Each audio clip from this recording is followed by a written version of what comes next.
কি ব্যাপার, তোমার হাত খালি কেন? তুমি বাজার সাথে কিছু আনো নাই? তোমার মাইয়াটা আর আমি যে সকাল থেকে না খেয়ে আসি, এখন কি রান্না করবো, কি খামো তুমি কও। বাবা, তোমার না সকালবেলা যাওয়ার সময় কয়া দিলাম যে আমাদের এখানে একটা চিপস নেবা, কই তুমি কি আমার চিপস আনছো? আমি যে কইলাম যে আমার অনেক ক্ষুধা লাগে, অনেক ক্ষুধা লাগে, তোমার কি কোনো খবর আছে? হ্যাঁ, এখন আমি কি খাবো? মারে, তুই মন খারাপ করিস না, আমি একটু অন্য কাজে ব্যস্ত ছিলাম, এর লাইগা তোর জন্য চিপসটা আনতে পারি নাই। সমস্যা নাই, বাইরে যখন যাবো রিক্সা নিয়ে তোর লাইগা একটা না 2টা নাইলে 3টা চিপস নেবো, ঠিক আছে?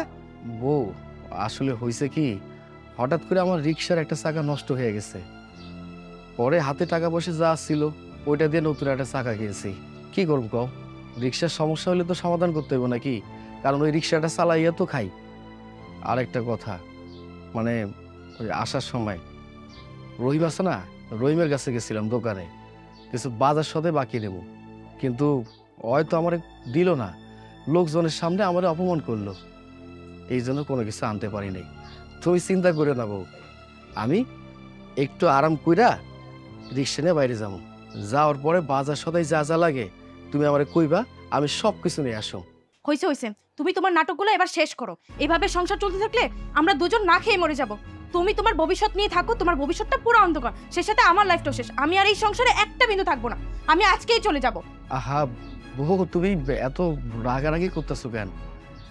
এখন হয়তো বা আমাকে সময়টা খারাপ যাইতেছে, মানুষের সময় কি সব সময় খারাপ যায়? তুমি আমারে কত, এখন খারাপ সময় যাইতেছে, আল্লাহ যদি চায় একটা সময় আমাকে ভালো সময় হইব, তখন তো আর এত কষ্ট দুঃখ অভাব কিছু থাকবো না।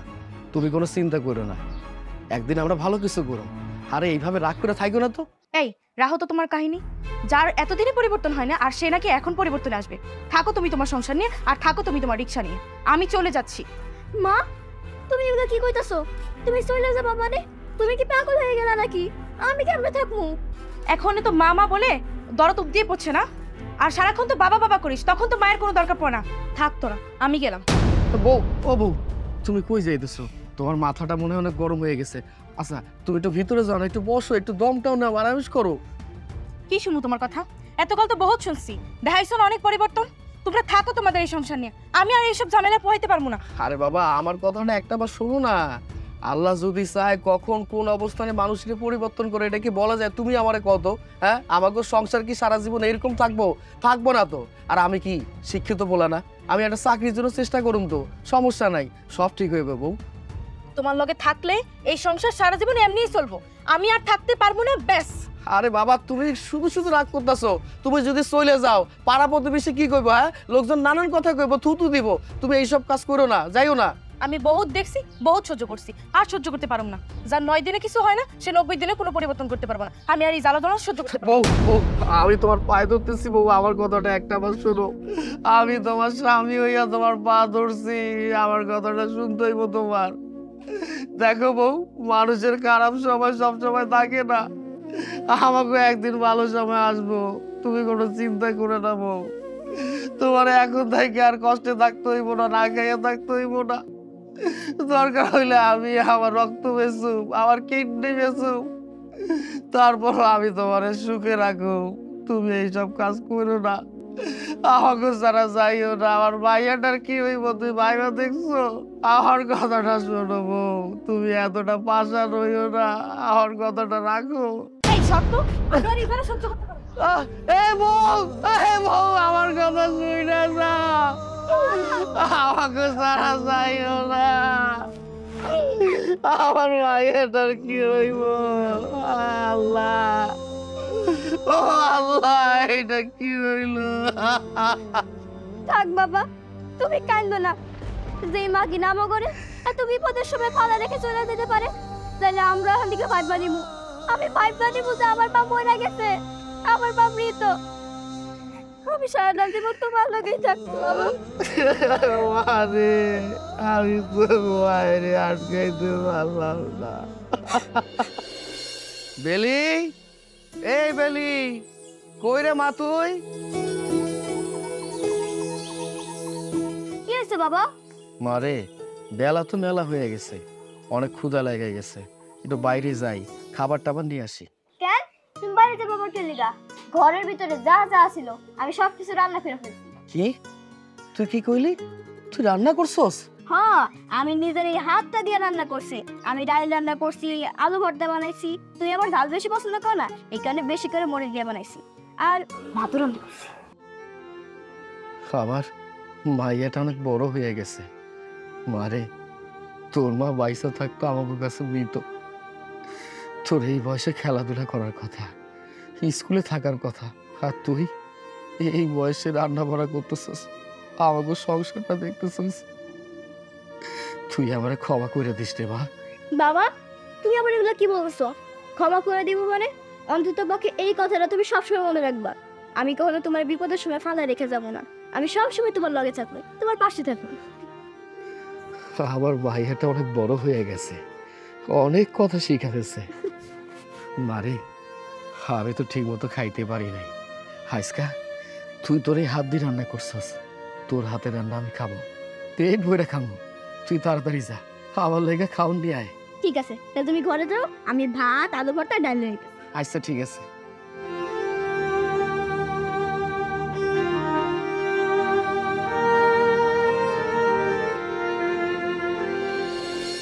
মারে, আমি বলি কি, তুই জামাইয়ের কাছে ফিরে যা। এইভাবে ওকে ফেলে আসাটা উচিত হয়নি। আমি যতদূর জানি সাগর অনেক ভালো মনের ছেলে। তোর হয়তো কোনো দিক দিয়ে ভুল হয়েছে। না মা, আমি আর ওই সংসারে যেতে চাচ্ছি না। সাগর আমাকে কোন দিক থেকে সুখী রেখেছে তুমিই বলো? না ও আমাকে পড়িয়ে সুখী রাখছে, না খাইয়ে সুখী রাখছে। সেই সাথে আমার মেয়েটাও দিন দিন বড় হচ্ছে, ওর ভবিষ্যৎটা অন্ধকার। আর যেই মানুষ সংসারে পুরোপুরি দায়িত্ব নিতে পারে না, তার সাথে আর আমি সংসার করতে চাই না। আর ওই সংসারে আমি কোনোদিন যাব না মা। মারে, বিয়ের পর মেয়েদের স্বামীর বাড়ি সবকিছু। সুখে দুঃখে ওই বাড়িতেই তোর জীবনটা কাটাতে হবে। আমার বাড়ি থেকে তো বিদায় নিয়ে অনেক আগেই চলে গিয়েছিস, এখন ওইটাই তোর বাড়ি। আমার বিশ্বাস সাগর একদিন কিছু না কিছু তো করবেই। যেহেতু তার ঘরে একটা সুন্দর ফুটফুটে মেয়ে আছে, সে দেখবি ঠিকই একটা না কিছু পথ বের করে ফেলবে। তুই যা, ওর কাছে গেলে তুই ভালো থাকবি। তুই ওকে বোঝার চেষ্টা কর। না মা, আমি আর ওই রিক্সাওয়ালা সংসার করতে পারবো না, আর এটাই শেষ কথা। মা, ও ঠিকই বলছে। ওই ছোট লোকের সংসার করতে যাওয়ার আর দরকার নেই। ও কেন আমার বোন হয়ে ওই ছোট লোকের সাথে সংসার করবে? ও চলে এসেছে, ভালো হয়েছে। ওর জীবনটা তো তুমিই নষ্ট করেছো। ওকে কেন ওই ছোট লোকের সাথে বিয়েটা দিলে তুমি বলো তো?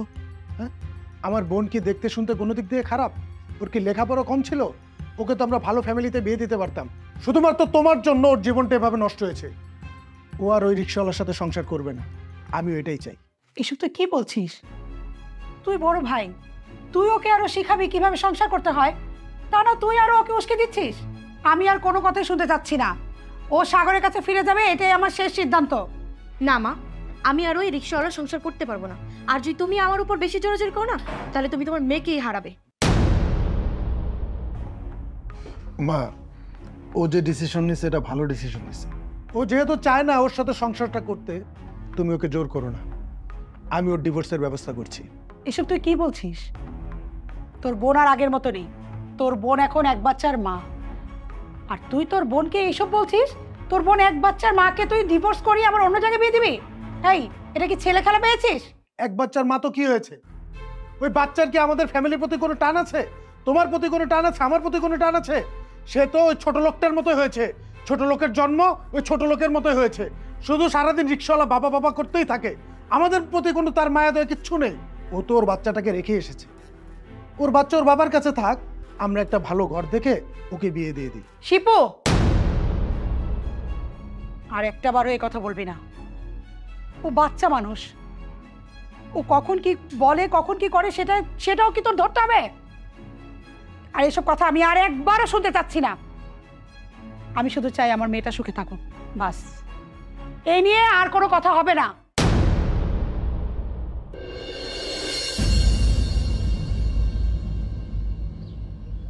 এই, হ্যাঁ রাখ।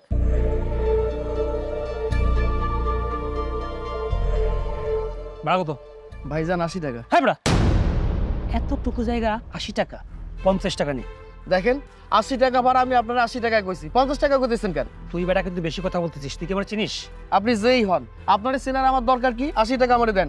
80 টাকা দেবে না? আরে কি করতেছেন? ভাইজান আমার টাকা দেন। ফকির নেই রিক্সাওয়ালা, শোন তোর টাকা 50 টাকা দিতাম আমি, তোর ব্যবহার কিন্তু তোর টাকা নিয়ে গেলাম। না না ভাইজান, আমার টাকা দিয়ে যান। কি করতেছেন? এ ভাইজান আমার টাকাটা দিয়ে যান। হায় আল্লাহ, এটা কি হইলো? এই লোকটা আমারে ভাড়া না দিয়ে আমার কাছে টাকা নিয়ে গেল। আশেপাশে তো লোকজনও দেখতেছি না যে ওনারে গিয়ে ধরুন। রিক্সাটা যদি রাইখে যাই চোর আবার চুরি করবো। মানুষ এত খারাপ আল্লাহ।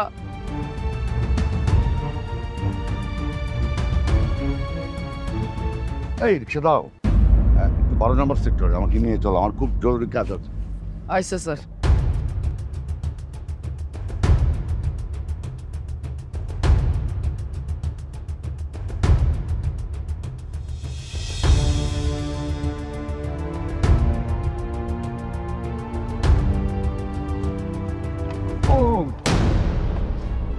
স্যার কি হয়েছে আপনার? কি হয়েছে আপনার স্যার? আপনি এরকম করতেছেন কেন? হঠাৎ বুকটা কেমন যেন পেইন করছে। স্যার আপনার কোনো কিছু হবে না, আমি আপনার ডাক্তারের কাছে নিয়ে যাব। একটু একটু নিজের সামলান, বসেন, আমি নিয়ে যেতেছি।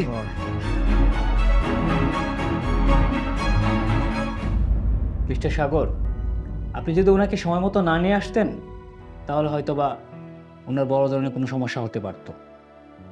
যা হোক, তো আমি যে ওষুধগুলো লিখে দিয়েছি সেগুলো নিয়মিত খাওয়াবেন, তাহলেই উনি সুস্থ হয়ে যাবেন।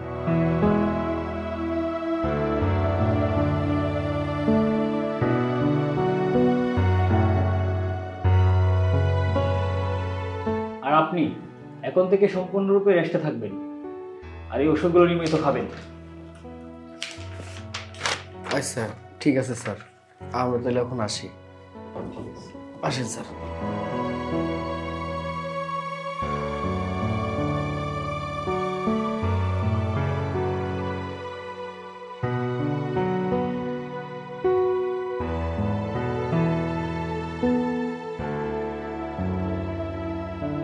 ডাক্তার যে আমাকে রেস্টে থাকতে বললো, তাহলে আমার অত বড় ব্যবসা প্রতিষ্ঠান দেখবে কি? কেন স্যার, আপনার কেউ নাই? না, আমার কেউ নেই। একটা চুরি ঘটনায় আমি আমার সবাইকে হারিয়েছি। আমি ভাগ্যগুণে বেঁচে গেছি। আমি ব্যবসার কাজে দেশের বাইরে ছিলাম, সবাই আমাকে একা করে চলে গেছে। তো বাবা, তুমি আমার এত বড় উপকার করলে, তুমি এই উপকারটুকু না করলে আমার কি হতো? তাই হোক বাবা, তুমি কি শুধু রিক্সায় চালাও না আর অন্য কোনো কাজ টাজ করো? স্যার আমি অন্য কিছু করি না, শুধু রিক্সা চালাই। ও, তোমার বাড়িতে কে কে আছে? স্যার আমার ছোট একটা মাইয়া আছে, আর আমি, এই দুইটা মানুষ। তুমি আর তুমি? কেন, মেয়ের মা কোথায়? মেয়ের মা থাইকাও নাই। মানে আমি যারে বিয়ে করছিলাম, আমার শ্বশুর শাশুড়ির অবস্থা খুব ভালো। আমার লগে অনেকদিন যাবত সংসার করছিল আমার বউ, কিন্তু আমি তো রিক্সা চালাই, গরিব মানুষ, ঠিক মতো খাওয়াইতে পারি না, যখন যেটা চাই সেটা আনতে পারি না, আর আবদারটা পূরণ করতে পারি না। তাই আমাকে এত বড় একটা বাচ্চা আছে, এটা রাইখা আমারে রাইখা আমার মুখে লাথি মাইরা চলে গেছে। আচ্ছা, তুমি কি পড়াশোনা কিছু করেছো? ও স্যার করছিলাম, খুব বেশি দূর না, বিয়ে পাস করছি। আচ্ছা, তোমাকে একটা কথা বলি, যদি কিছু মনে না করো। জি স্যার কোন? তোমার মেয়েটাকে নিয়ে আমার বাসায় চলে আসো। আমারও বয়স হয়েছে, বাসায় থাকলে আমার ব্যবসাটাও দেখাশোনা করলে তাহলে আমি রেস্ট নিতে পারবো। স্যার আপনি কি কইতেছেন? মানে আপনি যা কইলেন এটা কি সত্যি? হ্যাঁ, আমার এই দুনিয়া তো কেউ নাই। এবার যদি আসো তাহলে মনে করবো আচ্ছা আমার কেউ আছে। আচ্ছা স্যার, আপনি যেহেতু আমার এত করে কইছেন, আমি থাকুম, আপনার কথা রাজি আছি। এখন তাইলে চলেন আপনার বাড়িতে নিয়ে যাই।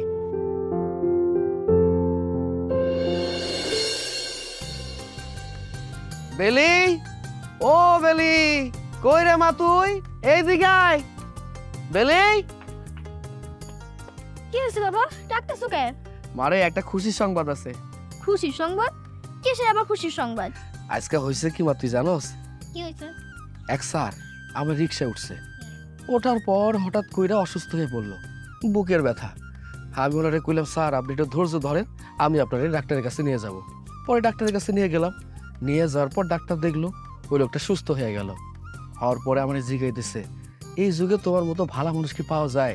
আমার একটা বিপদ হয়েছে, তুমি আমার উপকার করছো, তুমি আমার ডাক্তারের কাছে নিয়ে আসছো, তুমি যদি না থাকতা আমি হয়তো বা মইরা যাইতাম।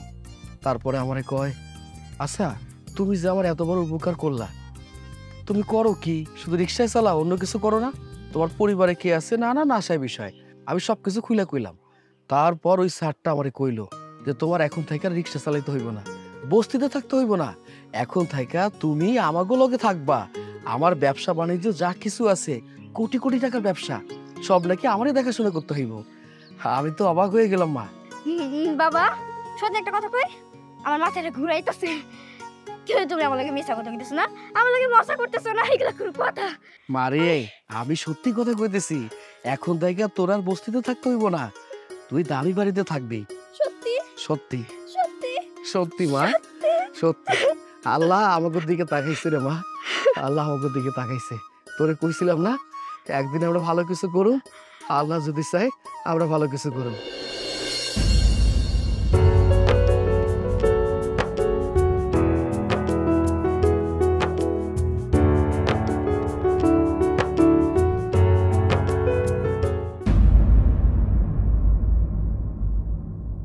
কি ব্যাপার, আমার মেয়ে বেলি, সাগর আর এত দামি গাড়ি, কিভাবে এত পরিবর্তন? শোনো মা, একদমই সময় লাগবে না, অল্প সময়ের মধ্যে আমরা একদম। সাগর দাঁড়াও। বেলি মা, মা কেমন আছিস? সাগর তোমাদের এত পরিবর্তন আর এত দামি গাড়ি, এটা কার? যে গাড়িটা দেখতে পাচ্ছ সেটা আমার বলতে পারো। মানে এত দামি গাড়ি কিভাবে সম্ভব? মানে কিভাবে কি আমি তোমাকে বলছি, তুমি যখন আমার সাথে ঝগড়া করে আমার বুকে লাথি মেরে আমার কাছ থেকে চলে যাও, ঠিক তারপর পরই আমি একদিন রিক্সা চালাচ্ছিলাম, এক স্যারের সাথে আমার পরিচয় হয়। উনি হঠাৎ করে অসুস্থ হয়ে পড়ে যায়। আমি যখন ওনার সেবা যত্ন করলাম, ডক্টরের কাছে নিয়ে গেলাম, তারপর ওই মানুষটা আমার উপর খুশি হয়ে যায়। তারপর আমাকে বলে তোমার জীবনে এত কষ্ট, এত দুঃখ, আর তোমার মতো একটা ভালো মানুষ এই সমাজে তো আসলেই দরকার। আমার কেউ নেই বাবা, তুমি এখন থেকে আমাদের সঙ্গে থাকবে। শুধু তুমি না, তোমার মেয়ে আমার সঙ্গে থাকবে। আর আমাকে এই কথা বলেছিল আমার যে কোটি টাকার সম্পত্তি, ব্যবসা বাণিজ্য যা কিছু আছে, সব কিছু দায় দায়িত্ব তোমাকে নিতে হবে। আমি তখন একটা কথা ভাবতাম যে উনি এত সব কথা বলছে, আমাকে অন্ধবিশ্বাস করছে, কিভাবে সম্ভব? তখন আমার কাছে মনে হয়েছে আমি কোনোদিন কারো অন্যায় করিনি, সৎ পথে ছিলাম বলে আল্লাহ ওনাকে ওসিলা হিসেবে আমার কাছে পাঠিয়েছে। ওই মানুষটা যত সয় সম্পত্তি আছে, টাকা পয়সা আছে, যা কিছু আছে না কেন, সব কিছু এখন আমার দায়িত্বে। শুধু তাই না, ওনার দামি যে বাড়িটা আছে সেটা পর্যন্ত এখন আমাদের বলতে পারো। এই গাড়িটা আমাকে দিয়েছে। আমাকে একটা কথা বলেছে, তোমার মেয়ের যেন কষ্ট না হয়, তোমার মেয়ে যদি এই গাড়ি নিয়ে সারাদিন ঘুরতে চায়, তোমার কোনো কাজ করতে হবে না, তোমার একটাই কাজ, তোমার মেয়েকে খুশি রাখবে। তাই তো এই যে আজকে বেলি আমাকে বলেছে বাবা চলো ওখানে ঘুরতে যাব, আমি গাড়িতে করে আসলাম। তোমার মনে আছে যেদিন তুমি আমার সাথে রাগারাগি করো, আমি হাত জোর করে বলেছিলাম সংসার জীবনে অনেক কিছু হয়, আমি সামান্য রিক্সা চালাই, রিক্সা চালিয়েই পরিবারটা চালাচ্ছি। আমি পড়ালেখা করেছিলাম, বিয়ে পাশ করেছিলাম, কিন্তু একটা চাকরির জন্য আমাকে দাঁড়ে দাঁড়িয়ে যেতে হয়েছে। আমি সবার কাছে গিয়েছি, কিন্তু কেউ আমাকে চাকরি দেয়নি। চাকরি দিবে কি করে বলো? চাকরি পেতে গেলে অনেক টাকা দরকার, সেই টাকা আমার ছিল না। তুমি সামান্য অভাব দেখে আমার সঙ্গে ঘর সংসার করলে না। আমাদের এত সুন্দর ভালো একটা মেয়ে, যার সুন্দর ভবিষ্যৎ আছে, তুমি আমি একসাথে থেকে আমার মেয়েটাকে মানুষের মতো মানুষ করব, সেই সব কথা তুমি ভুলে গিয়েছিলে। সব কিছু ভুলে গিয়ে আমার বুকে লাথি মেরে চলে গিয়েছিলে। আজকে দেখো আল্লাহর কি লীলা খেলা, আমি কোথায় আর তুমি কোথায়। আসলে সাগর, আমি আমার ভুলটা বুঝতে পেরেছি। তুমি সেদিন ঠিকই বলেছিলে, মানুষের সময় সব সময় এক থাকে না।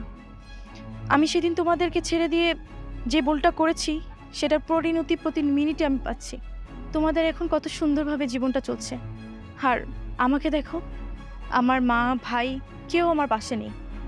আর এখন তো আমি চাকরির জন্য প্রচণ্ড ছোটাছুটি করছি, এখনো পর্যন্ত একটা চাকরি মেলেনি।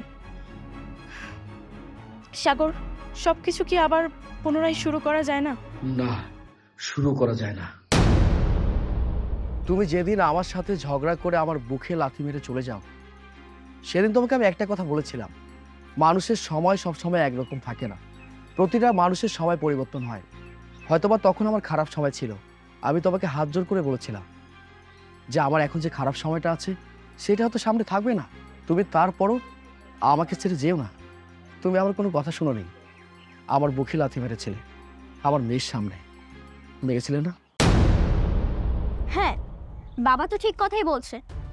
মা জানো, যেই দিন তুমি বাবার বুকে লাথি মেরে চলে গিয়েছিলে, সেই দিন কিন্তু আসলে তুমি বাবার বুকে নয়, আমার বুকে লাথি মেরেছিলে। কারণ আমি তোমার থেকে বেশি আমার বাবাকে ভালোবাসি। কেন জানো? কারণ আমার বাবা একজন সৎ মানুষ, সবসময় মানুষের উপকার করে, মানুষের ভালো চায়। কিন্তু ভালো তো বেশি বাসার কথা তোমাকে, কারণ মায়ের কাছে মেয়ে সবসময় অনেক বেশি আপন হয়। তবে তারপরও আমি আমার বাবাকে সব থেকে বেশি ভালোবাসতাম। এর কারণ শুধু একটাই, আমার বাবা তোমার মতো ছিল না। আমার বাবা সবসময় সৎ পথে চলতো, মানুষের সঙ্গে কখনো খারাপ ব্যবহার করতো না। কেউ যদি ভাড়া কমও দিয়ে যেত, তারপরে আমার বাবা কিছু বলতো না, কারণ আমার বাবা সবসময় সৎ পথেই চলতে যেত। আর আরেকটা কথা মা, তুমি যেই দিন আমাদেরকে ছেড়ে চলে গিয়েছিলে, আমাদের বিপদের সময় আমাদেরকে ছেড়ে চলে গিয়েছিলে, সেই দিন থেকে তুমি আমাদের কাছে মৃত হয়ে গিয়েছিলে। আমি তখনই ভেবে নিয়েছিলাম যে আমার মা মৃত, আমার মা মারা গেছে। সাগর, সাগর আমাকে ক্ষমা করে দাও, একটিবার তোমার সংসার আমাকে ঠাঁই দাও সাগর। আমি আমার জঘন্যতম অপরাধের প্রায়শ্চিত্ত পেয়েছি, আমাকে ক্ষমা করে দাও সাগর। আমার পা ছেড়ে দাও। আমি ছাড়বো না, যতক্ষণ পর্যন্ত তুমি আমায় ক্ষমা না করবে, আমার সংসার আমাকে নিয়ে না যাবে, আমি তোমার পা ছাড়বো না। তোমার মেয়ে কি বলেছে শুনতে পাওনি? প্লিজ সাগর, একটা বার সুযোগ দাও আমাকে। আমি নতুন করে আর তোমাকে কোনো সুযোগ দিতে চাই না, পা ছাড়ো বলছে। আমি মা আসো।